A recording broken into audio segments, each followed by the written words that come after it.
All right, this is S. Anthony. Glad you came back. Ready for the next one? All right, here we go. S. Anthony Thomas. Go. All right, folks, let's talk about something interesting here. Sex is a drug. Okay? Can we just admit that sex is a drug? We're all addicted to it. We have to have it. Most people. And it's used as a weapon sometimes. It's the same thing that a drug dealer does to you. And the technique doesn't even apply just to drugs and to sex. Digital television did that when it first came out. When it initially came out, they gave you all of these channels. And NBC did this crap. Where they had an NBC 10.3 channel. And I think it was either 10.3 or 10.2. I don't remember which one it was.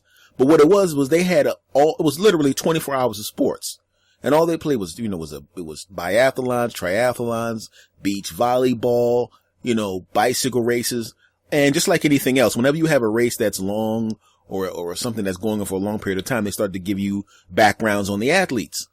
And they had it on for a while. And if you like sports like I do, you started to get attached to it. And you started watching it on a regular basis. And whenever there was something there was nothing on television, I made it a point to go right to that channel. I wanted to see that this is good stuff. That's what I'm thinking. But then just when you got hooked on it, you started seeing commercials. This channel's going away. If you really continue to see these sports that we've got you hooked on, we're going to take it. You're going to have to pay for it on some bullshit cable station that you didn't want in the first place. I know you already have 9,000 channels, but here's another bullshit channel you're going to have to pay for. And that pissed me off. And I'm like, you know what? Even if I wanted to buy it, I'm not buying it because you guys are trying to be fucking slick. When they would put it on, they said, this is a 4-month preview of our channel for sports. We're going to be doing a sports channel. It's a 4-month preview. We want you to watch it, or 6 months, whatever amount of time it was. This is a preview. We want you to watch it. And then when this date comes up, it's going to switch over to, our cable station. I would have said, okay, cool. Great. I would have watched it. And you know what? That's worth it. But you tried to be slick. Hell no. Or, even if you change, I'm sorry. That just pissed me off when that happened. Maybe it didn't go that way, but that's how I perceived it to be. And it's the same thing with drugs. They give you a little sample. Here it is. Then they take it away from me. And because what really pissed me off is they showed a whole lot of women's volleyball, man. You can't put female volleyball out there and let me watch it for all these hours. And then you really like the athleticism of these beautiful women in these tight outfits? You like it? You enjoy it, don't you? You probably want to see it all the time, huh? Well, you're not going to see it. You're going to have to pay, you bastard. Take that, bitch. Take that. You want to see some of these female volleyball players. You're going to either have to wait till the summertime or pay us our money. That's what they did. Drug dealers do the same thing. Oh, here, try this. Oh, you hooked on it now? Of course you're hooked on it. It's meth, you dumb bastard. Now get back here. Go steal a television set and bring your punk ass back here with this money, or you're going to wind up drooling on yourself and your eye's going to fall out. Got you hooked. And I had an ex-girlfriend that tried that crap on me all the time. We got it on all the time when we got together, But whenever she was mad at me, and sometimes, because the thing is, women are more emotional when it comes to sex, generically. That's the generic information. That's the stereotypical information. And guys are more detached. It's like, let me just get some of this. I got it. Okay. I don't have any attachment to it. I just wanted to get it on. That's the stereotypical, way we think about sex with men and women. But women do have a thing where they need to be attached to you, and feel some kind of connection with you to really get into it and dig it. And that was why it was so annoying to me when she tried to use it as a weapon against me. She tried to get me hooked on the goodness. And then when she got upset with me, no, I don't want to do anything, which is fine. You have the right to do that. I would just say, please don't weaponize sex. And this is for men too, even though most guys don't do that. But this lady would go really, really far with it. And I didn't know what she was doing at first, because she would be mad about something, and I knew she was a little mad, but she would just kind of play it off.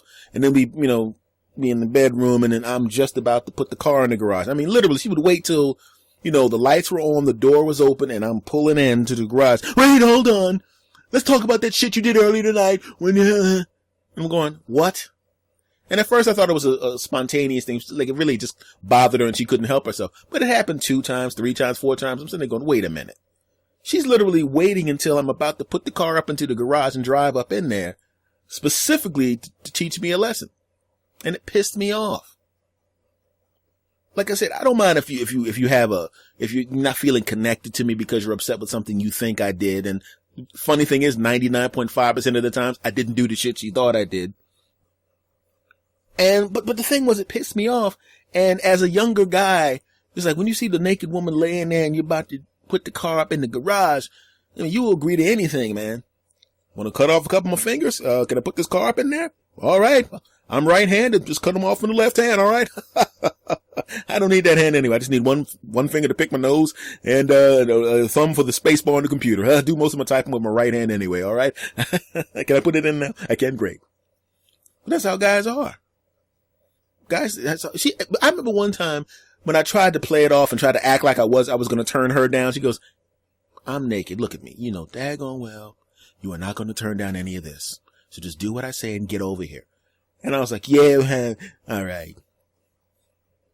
But as I got a little older, because, you know, I got to the point where I got really angry when she pulled that crap. She did the same thing, about to put the car in the garage. Wait a minute, I said, you know what? No, I don't even want to hear what you got to say. I said, you have the right to call it quits to this at any point in time. I would never deny you that right, and I would never disrespect you by trying to continue on, you know, because that's wrong. First of all, it's disgusting and wrong if some guy actually does that. And it's also illegal. And I'll never, ever do that. The moment you say you're not interested or stop, even though we've been in a long-term relationship, the moment you say no, I'm not going to do anything. Because I'm a human being, you're a human being, and I respect you. But what I don't respect is that you're trying to weaponize something that should be an expression of love. I don't like it. You realize you've weaponized sex so often now that it's not as special as it used to be? You're a gorgeous woman, I'm naked, you're naked, and you can see what my physical reaction to you is. And I don't want my car in your garage. You can close the door now. I'm backing out. And not only am I backing out of putting my car up in your garage, I'm leaving this room, I'm getting dressed, and I'm leaving this fucking house. I'm tired of this. And she thought, sure, you know, doggone well, you're not going to leave any of... She never finished the sentence because I was already out the room. I could hear her yelling from the bedroom, you know you're not going anywhere, so you're just going to sit in the living room and be mad, and you can come right back in here and get some... Where the door's open. You know you're not really going out the door. The car engine, wait a minute. And she realized I was serious when she heard my car rev up. Slapped on a robe and ran down her steps, no shoes on. Ran to the car. I'm pulling out. She runs up next to the car, bangs on the window. Are you serious? Where are you going? I said, listen, I told you, I'm not playing this game anymore. If you don't feel a connection with me and you don't want to be with me sexually at that moment, I'm okay with that. I respect that. But you've kind of poisoned it now. You're using it like a drug now. I wanted something special. It was special. Now it's a weapon. And if it's a weapon, I don't want it. And of course I went back upstairs and, we wore each other out. I'm not an idiot. I mean, I was still mad at her, but I'm a guy. You know, I went up there and put some work in there. Let's keep it real here. But I really was going to leave, by the way. But didn't have to that time. I put my car back in the garage, the real car. And then I went back upstairs and put my metaphorical car up in the garage and did some good parking. Exactly. But that's just it, man. People will get you hooked on things and then take it away. They do that to you all the time. And it sucks when people use things that you need or that you want or that you really enjoy as a drug, you know, as a weapon against you. Come on, man. That sucks. Cut that shit out. I never do that to anybody, you know. Like the ladies listen to this podcast. I know my smooth tones and my delicious voice are making you feel weak in the knees and dreamy. And I could take my voice away from you and ruin your lives, but I'm not going to do it. I'm going to let you listen to my voice as long as you want to. Okay, that's enough. Can we talk about something else that's completely idiotic that we do as people? People that smash their own stuff when they're mad at somebody else. That is the dumbest thing I've ever... That was one of the... I remember I was hanging out with a friend of mine, and this guy was really mad about something. And, okay, I'll tell you what he was mad about. His girlfriend said something that pissed him off. he goes, damn it, man. Ugh! And he throws his phone and smashes it against the wall. And I looked at him and he goes, what, man, what? You gonna give me a hard time for that? Huh? I'm mad. It's not like I hit somebody. And I said, no, I can understand being upset. But I said, you realize that you spend a lot of money on that phone. That's the first thing. Second, you're going to wind up married to that woman. You know it and I know it. So basically, you just smashed $400 worth of phone over an argument that's probably going to blow over by tomorrow. Now, we've all done that. I know people. I remember a guy who had his kids were getting on his nerves. They wouldn't clean the pots after dinner, you know. And so what he did was he goes, you know what? I'm going to take the pots from them. They ain't going to use the pots. They're going to have to come to me to get the pots to cook because then I don't know what's going on. Oh, really? Oh, they're not going to use the stereo. They're going to leave the stereo when they leave the house. I know what I'm going to do. I'm going to take the damn stereo and bring it upstairs. So you go to his house, you go up to his room, you know, hey man, let's go. We got to go to work. His room looked like his damn, like the QVC up, and he's got computers. I said, what happened? You fight with the wife, and all of a sudden she decided to move everything you own into the bedroom, and she has the rest of the house? No, man, I gotta teach these kids a lesson. What lesson did you teach them? That dad's an idiot?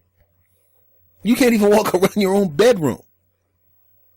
It's amazing how when we get angry, we actually wind up punishing ourselves when we're mad at somebody else. They've seen me get upset, a level of anger where if a guy got me that angry, I would beat the shit out of the guy.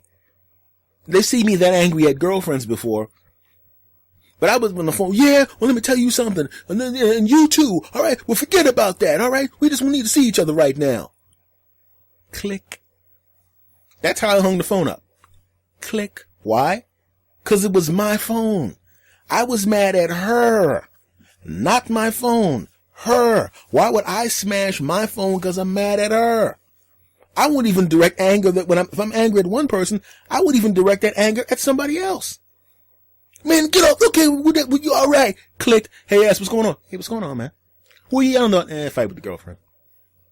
I'm not going to punish me because I'm mad at you. That doesn't make any sense. I had a girlfriend. We got into an argument over the phone, and I wouldn't participate in the argument. I forgot what it was, but whatever it was so dumb. I think she got mad at me because the way I answered the phone, something stupid like that, where I didn't even realize she was that angry. I'm sitting on the couch in the house. She comes back into the house. I'm mad at you. You damn it. Do you know what happened? I messed up my car because of you. I said, I don't even drive your car. How did I mess your car up? I was so mad at you that I ran over a curb. I said, so you got mad at me because of the way I picked up the phone. So angry that you scraped up the side of your car. You're really going to be mad at this next thing that I have to say. You're nuts. I shouldn't have said that because I really did damage myself that time. Well, I didn't actually damage myself. I damaged myself by dodging plates that were thrown. Because I bought the plates. I wish I had said that to her, a couple of weeks earlier because they were her plates at that point. But these were the new plates that I purchased. And never say anything to a woman that's going to get so angry that she drives her car into some shit because she's mad at you when you have things in your house that are easy to break. Don't do that. That's not a good idea. That's just my lesson for you people. Don't do that. But that always amazes me how people will damage their stuff when they're mad at somebody else. I will never do that. Don't you ever do that, because that's just dumb. Dumb. Okay, one time I damaged something because I was angry at somebody else. I remember I was at the, I think it was the World's Sexiest Man contest, and I came in second. And I'll be honest with you, I punched a wall that one time because, I was in the lead of the World's Most Delicious Man contest. And I forgot the name of the guy who beat me out in it, but it's okay. It's okay. They actually named the future awards after me. It's the S. Anthony Thomas Delicious Man Award. So I'm cool now, but, yeah, it was really, really kind of a, weird thing that, I'm actually lying right now. If you can't tell, I'm lying and making all of this up. I'm making all of that up. I didn't really come in second in the world's sexiest man or most delicious man contest, which is actually called the S. Anthony Thomas Most Delicious Man, award. I didn't come in second. I came in third. Yeah, and I didn't punch the wall. I kicked the wall. Okay, I'm lying about that also. I'm lying about this whole thing except for the part before I started lying. That part, that's the truth, but this part here, all lies. I'm kind of embarrassing myself right now in front of all of you people, so I'm going to end this segment because this is kind of bad, real bad. I was going to do my normal, customary goodbye and tell you how much I like you people, which is the truth.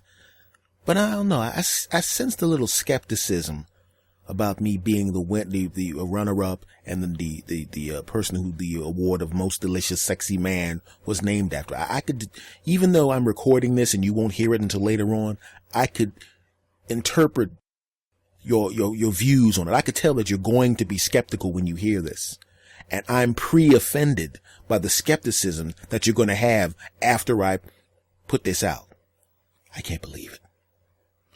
You should believe me when I tell you that I have an award named after me, most delicious sexy man of all time. But you didn't, and that kind of hurt a little bit. Oh boy. Whew. Let me wipe these tears away because you really have offended me and hurt my feelings by not believing my most delicious man sexy award named after me. It's really, okay, I'm lying again. No, I'm actually offended. The award's real. It really is an award like that. You can Google it by going to Versworth. Yeah, what you didn't understand what I just said? I'm telling you, just go to Google and look up Versworth and they will have that stuff there. Think they bought that? Me wiping my hand across my mouth so they couldn't hear what I was saying, so they would not know what to look up because of the bullshit award that I just made up. Really? You don't think they're buying it? I should probably just say goodbye and then go about my business and then, plan the next one out, right? I should do that. You think so? Okay. Well, folks, thanks. Thanks for stopping by. I really appreciate it. Once again, my friends, the home base of the podcast is santhonysays.podbean.com. All of the social media links will be there. I want to thank you guys very, very much, not only for stopping by, not only for subscribing, not only for, getting friends to subscribe and sharing me on your social networks, because I see you doing it. I want to thank the 4 of you that actually believe that there's an award named after me, most delicious sexy man, because that's the truth. It really is the truth. Bullshit! Thanks a lot, everybody. Much love to you. S. Anthony out. S. Anthony Thomas. Go. S. Anthony Thomas. Go. S. Anthony Thomas. Go. S. Anthony Thomas. Go ahead and laugh. Go ahead and smile. Go ahead and giggle. We're gonna get wild. Go ahead and clap. Go ahead and cheer. We're gonna have a good time while up in here.